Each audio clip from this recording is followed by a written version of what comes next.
Hey folks, welcome back to Cats and Kilos. If you've been following the channel, you know this week has been pretty crazy. We've got a new addition to our family. Little Everly, she's fitting right in. If you haven't seen the video, man, it's been phenomenal. It's great. But anyway, we're going to switch it up a little bit today. Some of the channel is about aging youthfully, and what better way to do this than working the whole body, right? Why would we want to do that? Why would we possibly want to do that when we can age youthfully by just relaxing and hanging out? Because over time, as we age, we lose bone density, we lose muscle mass. It's not good. Why would we want to look 100 when we can look 99? I'm kidding. We can do better than that. So if we can do things to maintain our muscle mass, to maintain our bone density, why would we not? And you might be thinking, well, how long is this going to take? Am I going to have to devote my whole day to working out? No. What if there was some simple routine that you could do, maybe even every other day, or even a couple times a week, that would help maintain muscle mass, bone density, and function? You'd be able to function a lot better. Well, this is it. This is what it's going to be here. We're going to work the whole body in just a few simple exercises, which we will demonstrate right now. How are we going to do this? We're going to break the body into different body parts, right? We're going to work the upper and the lower body. We're going to break the upper body into pushing and pulling muscles. And the pushing muscles will be chest, shoulders, and triceps overall. And the pulling muscles will be lats and biceps. For legs, we're going to group it all together, call it legs. And then, in addition to that, we're going to do calves and abs. We're going to treat calves separately from the other part of the legs, right? So calves and abs. So we're doing chest, shoulders, triceps, lats and biceps, legs, calves, and abs. 8 body parts overall. So how many exercises would we need to do this? Incredibly, we can do it in less than 8 exercises because some of the exercises can involve more than one body part. But we're going to break it down and just do 8 exercises because it's going to work things a little bit better. We can also do it in more than 8 exercises if we want to hit certain body parts a little bit better and get maybe the different muscle segments involved a little bit more. For example, what I mean is, say the deltoid. It's a 3-part muscle. It's got the front muscle fibers of the deltoid, the shoulder muscle, the side fibers, and also the fibers in the back. Anterior, lateral, and posterior deltoid. So we may ideally use 3 exercises for that, at least maybe even 4 if we want to use a compound movement. But we're going to keep it as simple as possible. We're not going to do all that stuff. We're going to keep it as simple as possible. We just want something we can do really at any age, but especially as we get older, over 50, we want to do things that we will actually do. We don't want to work out that we're going to be in the gym for 6 hours. We want something that we can do in a short period of time, 2 or 3 times a week. It's going to get us great results. It's going to get us more strength. It's going to get us, even some muscle size if we haven't done this before. So we're going to look good. We can go to the beach. We can hit some poses. Just kidding. This is more for function, right? But you know what? Aesthetics, that's okay. You lose some body fat, throw this in there, you'll be amazing. So what am I doing on my knees? Well, we said chest, shoulders, and triceps. Let's start with that, right? That's the first thing we said. So chest, shoulders, and triceps. Push-ups and some type of pushing movement will work all 3 of those. Before you go, bear with me because we're going to show some easier versions also. If you think you can't do push-ups, we're going to show some easier versions. So some type of push-up movement. So push-ups will work chest pretty well. Shoulders, it's going to mostly work the front of the shoulders, the anterior shoulders. And triceps, it's going to work the triceps pretty well. It won't work the side of the shoulders, the lateral, delts that well, or the posterior delts, but it will hit overall chest, shoulders, and triceps, right? Especially chest and triceps. So we know about push-ups. And traditional push-ups, we're going all the way up and down, right? Now, let's just say you're not strong enough to do traditional push-ups. Maybe you're a little bit older, or you haven't worked out for a while. Okay, how about knee push-ups? You've heard about these, right? So instead of doing it off your toes, off your feet, off the ball of your foot, you can do it off your knees, which is significantly easier. So sometimes they call these girl push-ups, but not nowadays, boy. There's some girls out there that are pretty strong, right? But let's say you can't even do that. Okay, how about this? Cheat by just letting your body go up before you kind of, go to the push-up position. And then once you get better at that, maybe then you can do the knee push-ups, and then maybe at some point you can do the regular push-ups. Can't do that, that's okay, because look at this variation. So most of us have stairs in our house, but who would have known that it's a piece of exercise equipment? Why not use these to do push-ups? Look at this, we can actually use the stairs to make the push-ups a little bit easier. And the farther up we go on the step, they get easier still. Incredible. But maybe that's too much. What about this? For those of you that have seen the burpees video, you know where this is going, right? If you can't do the stairs for the push-ups, how about the wall? Follow me.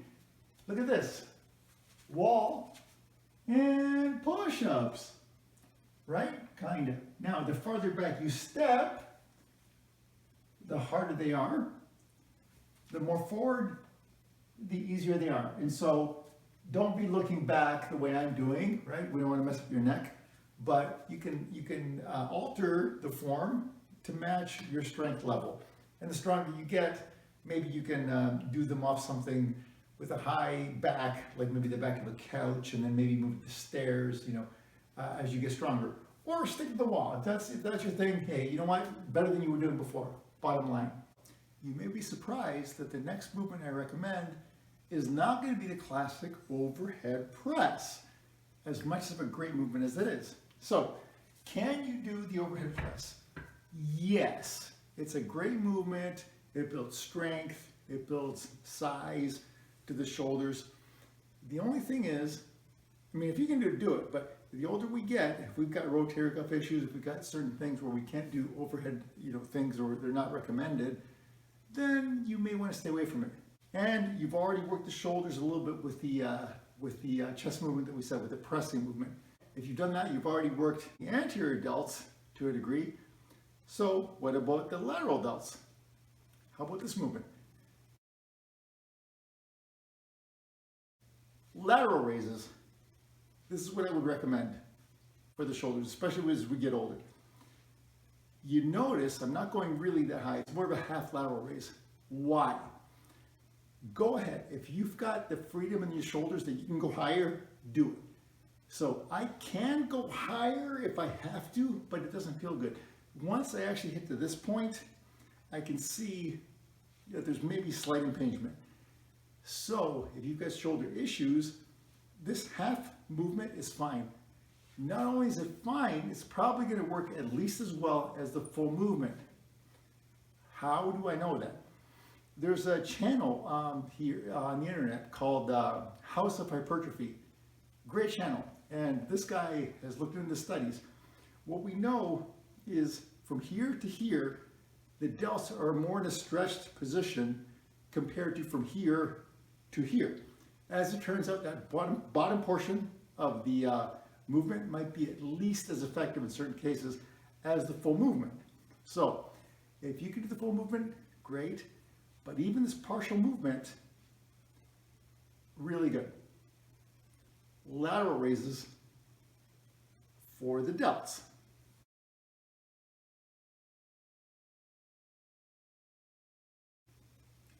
We've done chest, we've done shoulders, we've even done triceps with the chest movement, but what if we want more from triceps? A lot of people think that their triceps are flabby. Some of that's going to be fat related. We have to lose a little bit of body fat to get them more firm. But once we do that, it's going to build some tricep muscle in order to firm things up. And how would we do that? How about this movement? There's variations, and this one's going to be specifically Triceps Kickbacks is what it's called. Sometimes people recommend you pin your elbow against your side, and you just, maybe you can hold onto your knee, you can hold onto a bench. There's various ways to do it. I think the easiest way is this. You hold on maybe to your knee to take the pressure off your low back. But if you did this, let's see what happens. You pin your elbows to your side, and now when you stretch it back, it only goes so high. What if you started with your upper arm more parallel to the floor? So now when you extended it, it's more parallel to the floor. What difference would that make? The difference that it would make is, right now the triceps is starting in a more stretched position. What was found in that house of hypertrophy site was, studies showed that this might be advantageous if you're trying to build muscle. So instead of maybe here, how about starting here? So your upper arm is more parallel to the floor and you extend it back. Either way is actually fine. This might actually be better. In any case, it doesn't really matter as long as you do the movement. This will be easier. This will be a little bit harder. Tricep kickbacks. So far we've hit chest, shoulders, and triceps. What's the other two that we said for upper body? We're doing the pushing, we're getting the pulling. Lats and biceps, that's next. All right, lats and biceps. If you could do chin-ups, you might just be able to do lats and biceps with that one movement. Chin-ups, right? But if it's difficult or you've got issues, mobility, then how about this one? This is a bent over row movement. We got to be a little bit careful when we do this one. It's also going to hit lats and biceps, but it's going to hit the lats maybe preferentially, although it's going to get your biceps pretty well also. So the bent over row movement, just like it sounds. You're bent over and you do a rowing movement, almost like a rowing machine. So there's different ways to do it. Here's what I would recommend. Definitely get a pretty good bend to the knees. Now, some people would say you take a grip and you stay pretty strict with the movement. I think you're actually better off cheating a little bit for a few reasons. One, it takes a little bit of pressure off your low back. I'm not saying this. I'm not saying this. I'm saying just a little bit, right? It takes some of the pressure off your low back. What else does it do? Believe it or not, it almost adds a small element of Romanian deadlifts to it too. So in addition to working your lats, you're also working the back of your thighs. You're working your hamstrings. So bent over rows, in addition to being a lat movement, will be a bit of a hamstring movement. Even if you don't do that, your hamstrings are very strongly involved in this movement. Okay?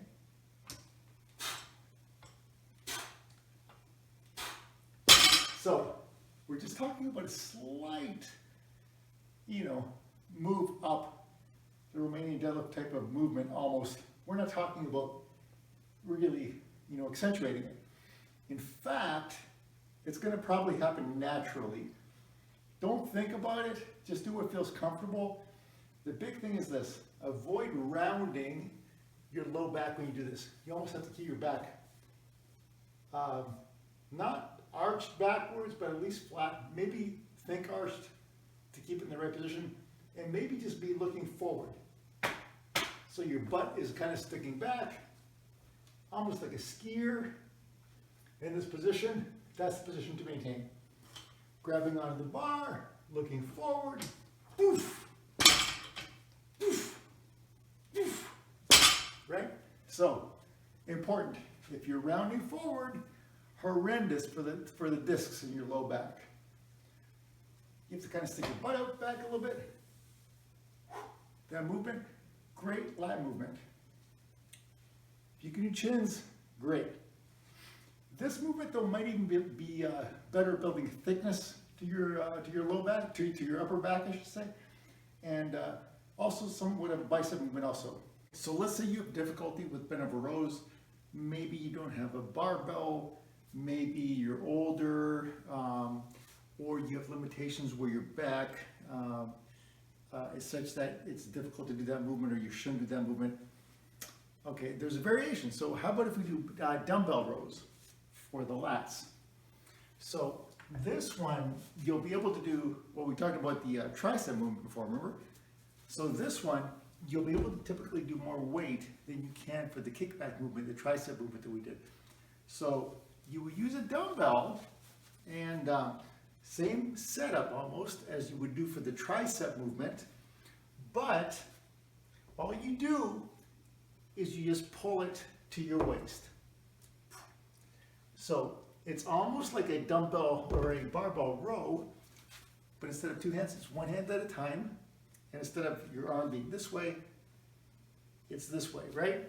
So, poof, poof, poof. So that's going to hit your lats pretty well. It's a nice movement. The thing is, though, if you're stronger, you probably need a pretty good amount of weight for that one. And in that case, you almost are better off using a barbell. But, you know, if you don't have that, or like I say, you have limitations, a dumbbell is great. So, boom, right to the waist, bang, right to the waist, whew, under control. A nice movement for the lats. Biceps also, it's going to hit the biceps pretty well too, but especially emphasizing the lats. A few of the previous movements also hit the biceps. The rowing movements hit the biceps. If by chance we said that you could do chins, that would hit the biceps also. But if you want specific bicep work, this is more of an isolation movement for the biceps. So typically barbell curls is what you would think. Great movement, especially as an overall mass builder. And you can do that at any age. Sometimes people want an easy curl bar, if you know what that is. That way your wrists are not, you know, over supinated. Sometimes people have issues with that. So an easy curl bar, great. There's a video of Arnold doing that. His biceps unmatched, right? Even his probably his age, what is he now? Not younger, he's a little older, but he looks pretty good. Okay, so dumbbells. Hey, you got some dumbbells? Let's use those for biceps. So, what would we do? Low battery. Oh, geez, Alexa. Anyway, alternate dumbbell curls. Simple movement, bicep movement, right? One of the easiest. You're standing. It allows you, this is the movement by the way, to move your arms in whatever position is easiest for you, especially the older we get. And as you go up with one, boom, then the other one goes down, up, under control for X amount of reps. Variation, you can do them both at the same time, almost like a barbell curl. Some may argue that this is a better movement because there's less rest for your biceps between each movement. I may tend to agree. So this is not a bad movement. Under control. Great movement for your biceps. Dumbbell curls, of course you can do it with a barbell, but nice dumbbell curl movement, either simultaneously or alternate. I would suggest maybe simultaneously. It's going to get you ready for the beach. Low battery. I know. Squats. The classic leg movement, right? For a good reason. It works the legs really well. It works the glutes, even hits like the back of the legs, you know, to a degree, but mostly quads and, you know, and glutes, right? So how would we want to do this? Ideally, you would have a squat rack for this if you're strong enough. Or there will be some variations that we'll discuss also. So I'm just going to demonstrate it. If you're able to do this, great. If not, we'll talk about some variations. I'm going to put my hoodie on just so it doesn't bunch up around my neck when I do this. So classic squats, we typically want to place it in a nice comfortable position and have maybe like a bit of a shoulder width stance. And go all the way down if your knees can handle it. Boom! And then all the way back up. Now, you might say that that's not good for your knees. But incredibly, studies have shown that it's okay. And as long as your knees are able to handle it, it may be able to maintain the integrity. or not. So be careful. I mean, if you've got some issues with it, then don't do it. You might use a bench, so you're doing like a bench squat, so you're only going so far down. Obviously, if you've got any issues where you can't bend your knees that far, don't even try that, right? There's gonna be some variations, and the next one's gonna be the goblet squat. What a goblet squat is you're holding a weight, I guess as a goblet, and as you're holding here a dumbbell, you squat down as low as you comfortably can, right? Same things before. If you can squat all the way down, do it. If you can partially squat, whatever, just something, whatever it is for you. So X amount of reps, which we'll talk about soon, but that would be something that would be great for your quads and glutes especially. If you can't do that, there's another movement, is just body weight squats. How simple is this? Just squat down, boom, as low as you comfortably can, and get back up. You can't go down that far. That's okay. Squat partially down and get back up. Can't do that. Can you unlock your knees? You know, whatever it is, you can kind of just squat down a little bit and then eventually get lower and lower. And then eventually you can try putting a bench behind you and try squatting as far down as you can so your butt hits the bench, almost like you're sitting down in a toilet. That would be the form to use. You want to use the correct form, and if you're thinking of it that way, you'll know you're in the right position. So you should be able to sit down on that bench. If you're too far forward or too far back, you won't be able to comfortably. So you should be able to sit down, and then if you just touch it, you should be able to go back up. So you should be able to stop, keeping balance, you know, the whole time. So progression, you can start very high and then just slowly go lower and lower and lower on the bench or whatever you're using. I mean, if you're using the air, quarter, then eventually you go lower and lower for progression. And then if you wanted to do maybe a little bit more progression, maybe go up a little bit quicker. So you go down, you go a little bit quicker. Maybe at the beginning, if you're significantly limited, maybe it's hard to even do a quarter squat. But over time, you will improve. So maybe now you can do a half squat, barely. Next progression, try to go faster. Whoa, wow, that's something, right? And then maybe you can try to go a little bit lower. Ooh, ha! You know what I mean? You get the point, right? So lower, down, and then faster up within your own abilities. Do not injure yourself. So we've gone from something that you could use as much weight as you want on to something that you still would use additional weight to your body weight to less range of motion. And then the other way around, if you have to start from the bottom, you can maybe work your way up. So far we've talked about chest, shoulders, triceps, legs, lats, and biceps, but we said there's two more things. There's calves and abs. And we also mentioned that we have these magical pieces of workout equipment. Poor little Everly. See her, Everly? She's a good girl, right? Okay, so we talked about the other two things, calves and abs, right? And we talked about the way the stairs are a piece of exercise equipment that you have in your own home for free. And so let's use those for calves. And so here's what we can do. Depending on our strength, how about if we stand on the edge of the steps? You can even use the railing to hold on to. And depending on your strength level, all you do is you go down and you go up. Down, up. Depending on your age, you may not want to really super stretch the bottom, you know, if you have, Achilles tendon issues, but if you can go down below, you know, the plane of the step and back up, it's better. But if you've got an Achilles tendon issue, you may or may not be able to do that. Okay, too easy for you, not a problem. We can make it harder by using 1 foot at a time.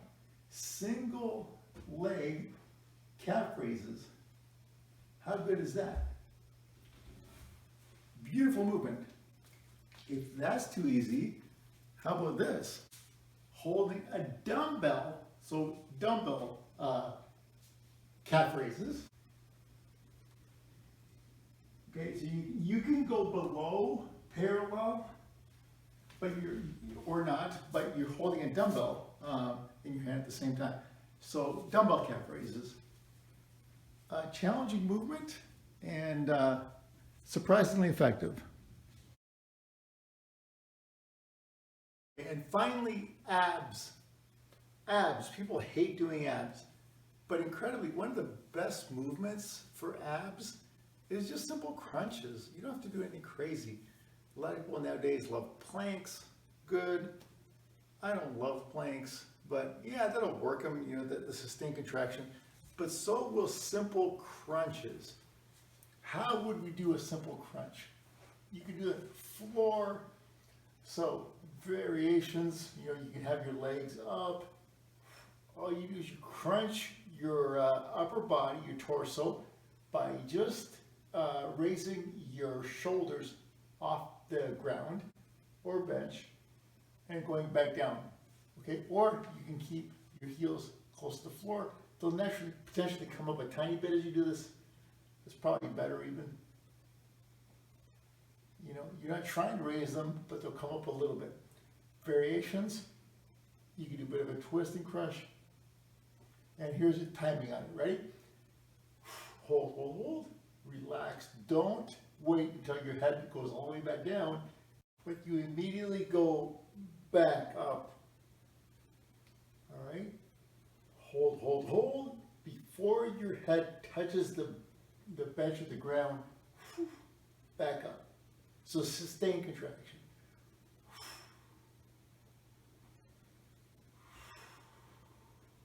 Right?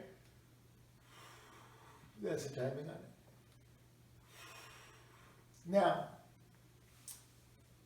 if that's contraindicated because of medical reasons, say a herniated disc, which you should not be doing that, and even this next thing, if you have a herniated disc, hold off, let it settle, but eventually this might be a better move for you because you're not going to be crunching your spine forward. So it's going to maintain more of a neutral position. So it's a plank variation, but you're using a bench instead of the floor, making it much easier, right? So you'll be able to hold this for a period of time. To make it harder, you can just use your elbows on the bench, right? So the closer you are to being parallel with the floor, the harder it becomes. And then when you get better at that, you can use the floor just with your hands. And then when you become better at that, you can just go to the classic plank position, right? Okay. So, just some variations. So we've covered chest, shoulders, and triceps, legs, lats, and biceps, calves, and abs.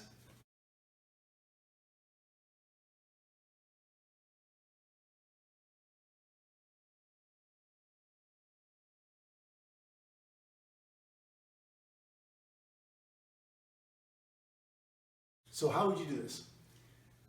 You probably want to do this 2 or 3 times a week. If you can do 3 times a week, great.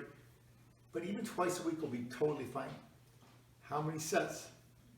The general recommendation is going to be 3 sets of maybe like 12 reps. But even 2 sets is going to work almost as well. So to make it as simple as possible, I would say start with 2 sets of as many reps as you can comfortably do for each set. The great thing with this is your reps can be anywhere from whatever, low 10s, so anywhere from like 3 to 35 reps potentially. If you're pushing it close to failure, you'll probably still progress. Great. So the bottom line is it's not the reps, it's that you're pushing yourself so you're getting near failure. That's pretty good for a couple of sets. And then maybe after a few weeks, you might be able to add maybe a third set for each of these exercises. Okay, so very simple. You've got the exercises, those 8 movements that you may do, and you're going to do them at least a couple times a week, maybe 3, might be better. And you're going to do them for maybe 2 sets of each workout. So 2 sets of however many reps as you can comfortably do. If you're using a weight and you can do say like 30 reps, increase the weight. If you're using a weight and all you can do is 2 reps, it's too much weight, decrease the weight, right? If you're using your body weight and you can't do a single rep all the way down, say in a squat, don't go all the way down. So you want to be doing something where you can do a few reps and then each time you slowly try to progress. 2 to 3 workouts a week and as many reps as you can comfortably do for those couple of sets. This will allow you to progress. Of course, get your healthcare provider's approval before you try anything like this, but assuming you're okay for it, I'm sure you'll get some great results. Don't forget to like and subscribe, and there will be more content down the line. Hope to see you soon.